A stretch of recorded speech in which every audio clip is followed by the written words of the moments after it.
जिंदगी में सबसे बड़ी ताकत क्या है? पैसा, पद, रिश्ते? नहीं। सबसे बड़ी ताकत है खुद को रोक पाने की क्षमता। जब कोई आपको उकसाए, अपमानित करे, गुस्सा दिलाए और आप शांत रहें, यही असली शक्ति है। हम अक्सर सोचते हैं कि गुस्सा आना, दुखी होना, चिढ़ जाना यह हमारी नैसर्गिक प्रतिक्रिया है। लेकिन सच यह है कि हर प्रतिक्रिया एक चुनाव है। हमें बस यह चुनाव दिखता नहीं, क्योंकि हम उसे इतनी बार बिना सोचे करते आए हैं कि वह आदत बन गई है। सोचिए, कोई आपसे कुछ कह देता है और आपके अंदर एक चिंगारी सी उठती है, दिल तेज धड़कने लगता है, चेहरा गर्म हो जाता है, शब्द मुंह से निकलने को बेताब हो जाते हैं। यह सब कुछ सेकंडों में होता है, और इन्हीं कुछ सेकंडों में हम अपना पूरा दिन, अपना रिश्ता, कभी कभी अपना पूरा भविष्य तय कर देते हैं। न्यूरोसाइंस क्या कहता है? हमारे दिमाग में एक हिस्सा है जिसे एमिगडाला कहते हैं। यह हमारे दिमाग का अलार्म सिस्टम है। जब कोई खतरा दिखता है, चाहे वह असली हो या सिर्फ भावनात्मक, एमिगडाला तुरंत सक्रिय हो जाता है। यह हमें फाइट, फ्लाइट या फ्रीज की अवस्था में डाल देता है, यानी लड़ो, भागो या जम जाओ। समस्या यह है कि एमिगडाला यह फर्क नहीं कर पाता कि सामने कोई शेर खड़ा है या सिर्फ आपका बॉस आपकी गलती बता रहा है। दोनों स्थितियों में शरीर एक जैसी प्रतिक्रिया देता है। कॉर्टिसोल और एड्रेनालिन का बहाव, दिल की धड़कन तेज, सोचने की क्षमता कम। यहीं से एक दूसरा हिस्सा आता है, प्रीफ्रंटल कॉर्टेक्स। यह हमारे दिमाग का वह हिस्सा है जो तर्क करता है, सोचता है, फैसला लेता है। लेकिन जब एमिगडाला ज्यादा सक्रिय हो जाता है, तो यह प्रीफ्रंटल कॉर्टेक्स को दबा देता है। इसीलिए गुस्से में हम ऐसी बातें कह देते हैं जो बाद में हमें खुद समझ नहीं आती कि हमने क्यों कहीं। प्रतिक्रिया और प्रतिसाद में फर्क। यहाँ एक बहुत जरूरी फर्क समझना है। प्रतिक्रिया, रिएक्शन, और प्रतिसाद, रिस्पॉन्स में। प्रतिक्रिया तुरंत होती है, अनजाने में होती है, भावनाओं से चलती है। यह हमारे नियंत्रण में नहीं होती, या ऐसा हमें लगता है। प्रतिसाद सोच समझकर दिया गया जवाब है। इसमें एक ठहराव होता है, एक जगह होती है सोचने की। प्रतिसाद देने वाला व्यक्ति स्थिति को देखता है, समझता है और फिर तय करता है कि क्या करना है। फर्क सिर्फ शब्दों का नहीं है, यह पूरी जिंदगी बदल देने वाला फर्क है। जो लोग सफल होते हैं, जो रिश्ते निभा पाते हैं, जो शांति से जी पाते हैं, वे प्रतिक्रिया नहीं देते, प्रतिसाद देते हैं। वह खाली जगह। विक्टर फ्रैंकल, जो एक मशहूर मनोचिकित्सक थे और नाजी यातना शिविरों से बचे थे, उन्होंने एक बात कही थी जो आज भी उतनी ही सच है। इंसान से उसकी हर चीज छीनी जा सकती है, लेकिन एक चीज नहीं छीनी जा सकती, किसी भी परिस्थिति में अपना नजरिया चुनने की आजादी। यह वही खाली जगह है जिसकी हम बात कर रहे हैं। उत्तेजना, स्टिमुलस, और प्रतिक्रिया, रिएक्शन, के बीच का वह छोटा सा अंतराल। इस अंतराल में ही हमारी असली ताकत छुपी है। जितना बड़ा यह अंतराल होगा, उतना ही समझदार हमारा फैसला होगा। शुरुआत में यह अंतराल बहुत छोटा होता है, शायद आधा सेकंड, लेकिन अभ्यास से यह बढ़ता है। कुछ सेकंड, फिर कुछ मिनट, और धीरे धीरे यह एक आदत बन जाती है। रुकने की आदत, सोचने की आदत, चुनने की आदत। एक सच्ची कहानी। एक बार एक व्यक्ति था जो अपने ऑफिस में एक मीटिंग में था। उसके सहकर्मी ने सबके सामने उसके काम की आलोचना की, और वह भी गलत तरीके से, बिना पूरी बात जाने। पुराना वह व्यक्ति तुरंत जवाब देता, बहस करता, शायद गुस्से में कुछ ऐसा कह देता जिससे बात और बिगड़ जाती। लेकिन इस बार उसने कुछ अलग किया। उसने 3 गहरी सांसें लीं। उसने अपने मन में कहा, यह सिर्फ एक पल है, यह मुझे परिभाषित नहीं करता। उसने ध्यान से सुना, और जब उसकी बारी आई तो उसने शांति से, स्पष्टता से अपनी बात रखी। मीटिंग के बाद उसके बॉस ने खुद आकर कहा, आपने जिस तरह से खुद को संभाला वह काबिले तारीफ था। यही है ना रिएक्ट करने की ताकत। यह कमजोरी नहीं है, यह सबसे बड़ी मजबूती है। आगे क्या? इस ऑडियोबुक के अगले भाग में हम बात करेंगे कि यह खाली जगह कैसे बढ़ाई जाए, किस तरह की तकनीकें रोजमर्रा की जिंदगी में काम आती हैं और कैसे यह आदत रिश्तों को, करियर को और आपकी अपनी मन शांति को पूरी तरह बदल सकती है। याद रखिए, आप अपने विचारों के मालिक हैं, अपनी भावनाओं के मालिक हैं। कोई भी बाहरी व्यक्ति, कोई भी परिस्थिति आप पर तब तक असर नहीं डाल सकती जब तक आप उसे अनुमति न दें। यह अनुमति देना या न देना, यही असली चुनाव है। पहले भाग में हमने समझा कि उत्तेजना और प्रतिक्रिया के बीच एक खाली जगह होती है। अब सवाल यह है, इस जगह को बड़ा कैसे किया जाए, क्योंकि जानना एक बात है और उस पर अमल करना बिल्कुल दूसरी बात। तकनीक नंबर 1, सांस पर नियंत्रण। जब भी कोई स्थिति आपको भड़काती है, सबसे पहला और सबसे तेज बदलाव आपकी सांस में आता है। सांस तेज हो जाती है, छोटी हो जाती है, ऊपर के हिस्से में सिमट जाती है। यही वह पल है जब आप अपने शरीर को वापस काबू में ला सकते हैं। एक आसान तरीका है, 4 सेकंड सांस भीतर लें, 4 सेकंड रोकें, 4 सेकंड बाहर छोड़ें और फिर 4 सेकंड रुकें। इसे बॉक्स ब्रीदिंग कहते हैं। इसे 3-4 बार दोहराने से शरीर का तनाव सिस्टम शांत होने लगता है, क्योंकि गहरी और धीमी सांस सीधे उस नर्व को संदेश भेजती है जो शरीर को सब ठीक है बताती है। खास बात यह है कि यह तकनीक कहीं भी की जा सकती है, मीटिंग में, फोन पर बात करते हुए, किसी बहस के बीच में। किसी को पता भी नहीं चलेगा कि आप अपने दिमाग को दोबारा संभाल रहे हैं। तकनीक नंबर 2, नाम देना। जब कोई तेज भावना उठती है, गुस्सा, शर्म, डर, तो उस भावना को चुपचाप नाम दे दीजिए। मन में कहिए, यह गुस्सा है, या यह मुझे असुरक्षित महसूस करा रहा है। यह इतना सरल लगता है कि लोग इसे नजरअंदाज कर देते हैं, लेकिन इसके पीछे मजबूत विज्ञान है। जब हम भावना को शब्द देते हैं, तो दिमाग का तर्क वाला हिस्सा सक्रिय हो जाता है और भावना वाला हिस्सा थोड़ा शांत पड़ जाता है। नाम देना यानी उस भावना से थोड़ी दूरी बनाना। मैं गुस्से में हूं कहने के बजाय मुझे गुस्सा आ रहा है कहना, यह छोटा सा फर्क भी आपको भावना से अलग कर देता है। जैसे आप उसे बाहर से देख रहे हों, उसके अंदर डूबे हुए नहीं। तकनीक नंबर 3, शारीरिक दूरी। अगर मुमकिन हो तो स्थिति से थोड़ी शारीरिक दूरी बना लीजिए। कमरे से बाहर जाना, पानी पीने जाना या सिर्फ अपनी जगह से उठकर खड़े हो जाना। यह छोटा शारीरिक बदलाव दिमाग को भी बदलने का इशारा देता है। पुराने समय से हमारा शरीर इस तरह बना है कि जगह बदलने से मन की स्थिति भी बदलती है। यही कारण है कि जब हम किसी बहस के बीच में मुझे थोड़ा समय दो कहकर हट जाते हैं, तो वापस आने पर बात करने का तरीका पूरी तरह अलग होता है। तकनीक नंबर 4, 10 सेकंड का नियम। यह एक बहुत ही व्यावहारिक तरीका है। जब भी आपको लगे कि अभी कुछ बोलने का, कुछ करने का मन कर रहा है, 10 तक गिनिए, धीरे धीरे, मन में। 10 सेकंड में एमिग्डाला की तीव्रता कम होने लगती है और प्रीफ्रंटल कॉर्टेक्स वापस सक्रिय हो जाता है। यह छोटा सा नियम बहुत बड़े नतीजे देता है। कितनी बार हमने ऐसा संदेश भेज दिया जिसे भेजने के बाद पछताए? कितनी बार ऐसी बात कह दी जो वापस नहीं ली जा सकती? 10 सेकंड का ठहराव इन सब गलतियों से बचाता है। तकनीक नंबर 5, सवाल पूछना। जब कोई आपको उत्तेजित करे, खुद से एक सवाल पूछिए, क्या यह मेरे लिए इतना महत्वपूर्ण है कि मैं अपनी शांति खो दूं?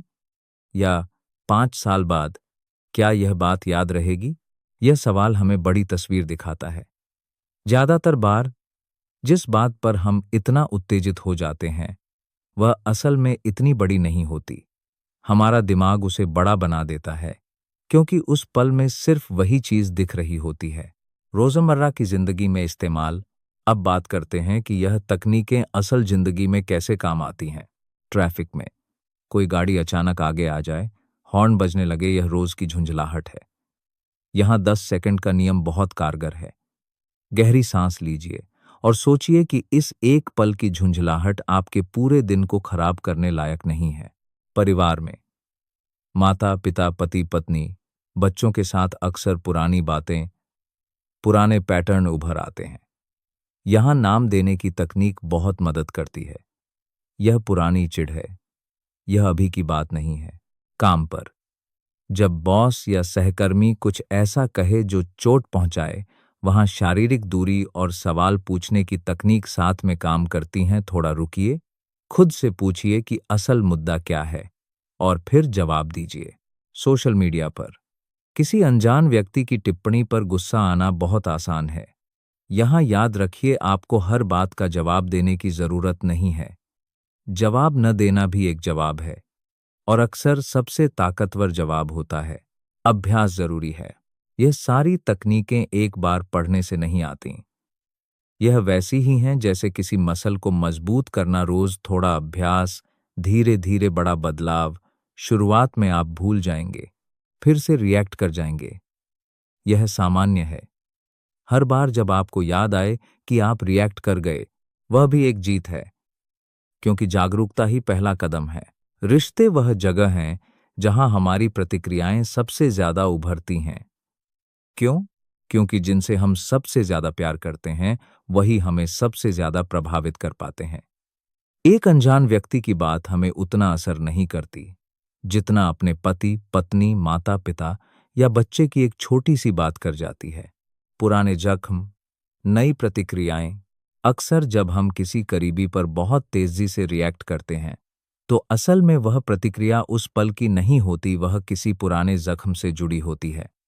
पत्नी का देर से जवाब देना पति को इतना परेशान कर देता है क्योंकि शायद बचपन में उसे नजरअंदाज किए जाने का डर रहा हो। बच्चे की एक छोटी सी बेअदबी मां को इतना आहत कर देती है क्योंकि शायद उसे खुद कभी सम्मान नहीं मिला हो। यह समझना बहुत जरूरी है, जब आप किसी पर बहुत तेजी से, बहुत ज्यादा रिएक्ट कर रहे हों, तो खुद से पूछिए, क्या यह प्रतिक्रिया इस पल के बराबर है या इसमें कुछ पुराना जुड़ा है? यह सवाल आपको उस पैटर्न को तोड़ने में मदद करता है जो पीढ़ियों से चला आ रहा हो सकता है। बहस में जीतने की चाह। एक और बड़ी वजह जो रिश्तों में प्रतिक्रिया को बढ़ावा देती है, वह है हर बहस जीतने की चाह। हम भूल जाते हैं कि जिससे हम बहस कर रहे हैं, वह प्रतिद्वंदी नहीं, बल्कि साथी है। जब हम जीतने की कोशिश करते हैं, तो असल में रिश्ता हार जाता है। न रिएक्ट करने वाला व्यक्ति यह समझता है कि हर बहस में जवाब देना जरूरी नहीं। कभी कभी सबसे ताकतवर बात होती है, मुझे इस बारे में सोचने के लिए थोड़ा समय चाहिए। यह हार मानना नहीं है, यह समझदारी है। सुनना बोलने से ज्यादा जरूरी है। जब कोई करीबी व्यक्ति गुस्से में या दुखी होकर कुछ कहता है, तो हमारी पहली प्रतिक्रिया होती है सफाई देना, जवाब देना, अपनी बात साबित करना। लेकिन ज्यादातर बार सामने वाला व्यक्ति सिर्फ यह चाहता है कि उसे सुना जाए। न रिएक्ट करने का मतलब यह नहीं कि आप कुछ कहें ही नहीं। इसका मतलब है पहले पूरी तरह सुनना, समझना और फिर जवाब देना। जब आप बीच में बोलने से रुकते हैं, तो सामने वाला व्यक्ति भी शांत होने लगता है, क्योंकि गुस्सा तभी बढ़ता है जब दो लोग एक साथ बोलने की कोशिश करें। एक उदाहरण, एक पति पत्नी की कहानी लीजिए। पत्नी घर आती है, बहुत थकी हुई, और पति से कहती है, तुमने पूरे दिन कुछ नहीं किया घर के काम में। पुराना पति तुरंत जवाब देता, तुम्हें पता भी है मैंने क्या क्या किया, और बहस शुरू हो जाती। लेकिन इस बार पति रुका। उसने महसूस किया कि पत्नी की आवाज में थकान है, गुस्सा नहीं। उसने कहा, लगता है तुम्हारा दिन बहुत मुश्किल रहा। बैठो, मैं चाय बना देता हूं। इस एक प्रतिसाद ने पूरी स्थिति बदल दी। पत्नी ने बाद में बताया कि असल में उसका दिन ऑफिस में बहुत खराब रहा था। घर के काम की बात तो बस गुस्सा निकालने का जरिया थी। अगर पति रिएक्ट करता, तो एक छोटी बात बड़ी बहस बन जाती। न रिएक्ट करके उसने असली मुद्दे तक पहुंचने का रास्ता खोल दिया। बच्चों के साथ न रिएक्ट करना खासतौर पर मुश्किल है, क्योंकि उनकी बातें, उनकी जिद कई बार सीधे हमारे धैर्य की परीक्षा लेती हैं। लेकिन याद रखिए, बच्चे वही सीखते हैं जो वह देखते हैं, न कि जो हम उन्हें कहते हैं। अगर माता पिता हर छोटी बात पर चिल्लाते हैं, तो बच्चा भी वैसा ही सीखता है। लेकिन अगर माता पिता मुश्किल पलों में शांत रहते हैं, गहरी सांस लेते हैं, समझाते हैं तो बच्चा भावनाओं को संभालने का सबसे बड़ा पाठ सीख जाता है, वह भी बिना किसी किताब के। माफ करना बनाम भूल जाना। न रिएक्ट करने का एक गहरा पहलू है माफी। यहाँ एक गलतफहमी दूर करना जरूरी है। माफ करने का मतलब यह नहीं कि जो हुआ वह ठीक था या उसे भूल जाना है। माफ करने का मतलब है उस घटना को अपने ऊपर हावी होने से रोकना। जब आप किसी को माफ नहीं करते, तो आप उस दर्द को हर दिन दोबारा जीते हैं, जबकि सामने वाला व्यक्ति शायद उस पल को भूल भी गया हो। माफी आपके लिए है, सामने वाले के लिए नहीं। यह आपको उस बंधन से मुक्त करती है जो गुस्सा और नाराजगी बनाती है। सीमाएं बनाना। न रिएक्ट करने का यह मतलब बिल्कुल नहीं है कि आप हर चीज बर्दाश्त करें या अपनी सीमाएं न बनाएं। असल में जो व्यक्ति शांति से, स्पष्टता से अपनी सीमा बता पाता है, वही सबसे ज्यादा सम्मान पाता है। फर्क यह है, रिएक्ट करने वाला व्यक्ति गुस्से में सीमा बताता है, जो अक्सर धमकी जैसी लगती है और रिश्ता तोड़ देती है। न रिएक्ट करने वाला व्यक्ति शांति से, दृढ़ता से अपनी बात कहता है, मुझे यह व्यवहार पसंद नहीं और मैं चाहता हूं कि आगे से ऐसा न हो। यह बात उतनी ही मजबूत है, बल्कि ज्यादा असरदार, क्योंकि इसमें भावनाओं का तूफान नहीं, बल्कि स्पष्टता है। रोज का अभ्यास। रिश्तों में यह आदत बनाने के लिए रोज छोटे छोटे मौके तलाशिए। जब कोई करीबी आपको उकसाए, वहीं रुकिए, सांस लीजिए, सोचिए। यह अभ्यास जितना ज्यादा होगा, उतना ही यह आदत बन जाएगी, और आदत बनने के बाद यह मुश्किल नहीं, बल्कि स्वाभाविक लगने लगेगी। अब तक की इस यात्रा में आपने एक गहरी बात समझ ली है। जीवन बाहर से नहीं बदलता, जीवन भीतर से बदलता है। हर वह बदलाव जो दुनिया में दिखाई देता है, उसकी शुरुआत किसी इंसान के मन में पैदा हुई एक भावना से होती है। जब कोई व्यक्ति अपने भीतर प्रेम, विश्वास और कृतज्ञता को स्थायी बना लेता है, तब उसका जीवन परिस्थितियों का गुलाम नहीं रहता, वह परिस्थितियों का निर्माता बन जाता है। लेकिन यहाँ सबसे बड़ा प्रश्न है, अगर प्रेम इतनी बड़ी शक्ति है, तो फिर इतने लोग दुखी क्यों हैं? क्यों इतने लोग अपने सपनों तक नहीं पहुंच पाते? क्योंकि वे प्रेम को केवल एक भावना समझते हैं, जबकि प्रेम वास्तव में एक जीने का तरीका है।